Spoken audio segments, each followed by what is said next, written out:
Kyiv के नजदीक ब्रोवरी में रूस का हवाई हमला हुआ है। बड़ी जानकारी निकलकर सामने आ रही है। ब्रोवरी में हवाई हमला किया गया है।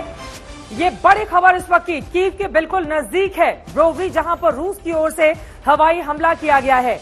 यानी कि कीव के बिल्कुल नजदीक वो पहुंचता हुआ ब्रोवरी में रूसी हमले से चर्च जलकर खाक होने की खबर सामने आई है।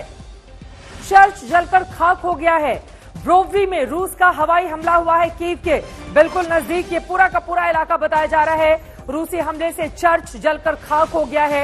आपको बता दें, इस तरह की एक खबर सामने आना यकीनन अब आस्था पे सीधी चोट होना, लेकिन कीव के नजदीक है ब्रोवरी का हिस्सा, जहां पर रूस का हवाई हमला। सुशांत सरीन जी, सामरिक मामलों के विशेषज्ञ हमारे साथ लगातार जुड़े हुए हैं। सुशांत जी, ये बड़ी खबर सामने आई है। कीव के बिल्कुल नजदीक है ब्रोवरी, जहां पर हमला हुआ है। चर्च भी जलकर खाक हो चुका है। किस तरह से देख रहे हैं आप इसको? अब कीव के बिल्कुल नजदीक पहुंच चुकी है यहां पर रूसी सेना।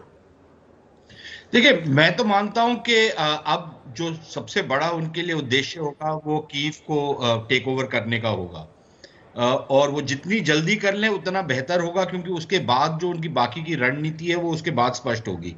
ये कहना कि वो अभी हफ्ता रुकेंगे, 10 दिन रुकेंगे, वो जितना ज्यादा रुकेंगे उतनी ज्यादा जो सामरिक तौर पर उनकी जो पेचीदगियां हैं वो बढ़ती रहेंगी।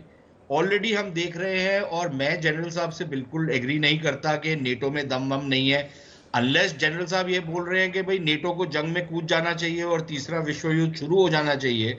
मेरे ख्याल नेटो बड़ी अकलमंदी कर रहा है कि यूक्रेनी लड़ाई लड़ रहे हैं, उनको हथियार असला दे रहा है, और वो अच्छी तरीके से लड़ाई लड़ रहे हैं। रूसियों को रोक के रखा हुआ है उन्होंने, और खुद अगर वो इस लड़ाई में पड़ते हैं तो फिर तीसरा विश्व युद्ध लाजमी है कि होगा, क्योंकि फिर रूस चुप करके बैठेगा नहीं।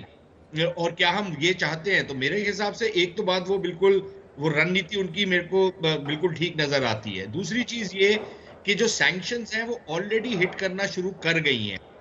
अभी चीन को भी अगर आप देखें, उसने भी किनारा कर लिया है रूस से। वो पूरी तरीके से रूस के पक्ष में नहीं जा रहा, क्योंकि चीन की जो अर्थव्यवस्था है वो भी पश्चिमी देशों के ऊपर बहुत हद तक निर्भर है। नहीं तो चीन की अर्थव्यवस्था भी बिल्कुल चरमरा जाएगी। और ऑलरेडी सैंक्शंस की बात हो रही है चीन के ऊपर, जो उनके पेमेंट्स का जो सिस्टम है जिसको वो एक्सटेंड कर रहे हैं रूस में, उसके ऊपर सैंक्शंस की भी बात हो रही है। तो वो भी एक बहुत बड़ी पेचीदगी आ रही है। तीसरा, अगर आप रूस की अपनी अर्थव्यवस्था देखें, 150 पे पहुंच गया है रूबल, जो 70 या 75 रुपए का था आज से चंद दिन पहले, जब ये लड़ाई शुरू नहीं हुई थी।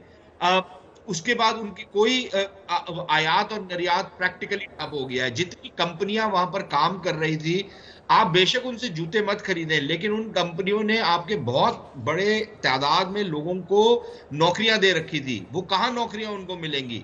हमारी जो सारी की सारी जो धारणा है रूस के बारे में, वो 1940, 50, 60, 70 के दशक की है। हमको देखना चाहिए कि 1990 के बाद रूस की अर्थव्यवस्था जो ग्लोबल सिस्टम है उसमें इतनी ज्यादा इंटीग्रेट हो गई है कि उसको बहुत बड़ा खामियाजा भरना पड़ेगा, और हम इसको नहीं निकाल सकते। ये जो रियलिटी है।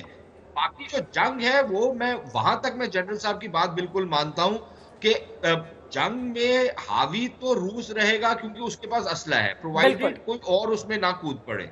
और मुझे नहीं लगता कि कोई और कूदेगा। वो मैक्सिमम जो जंग है वो यूक्रेनियों के कंधे पर ही लड़ेंगे।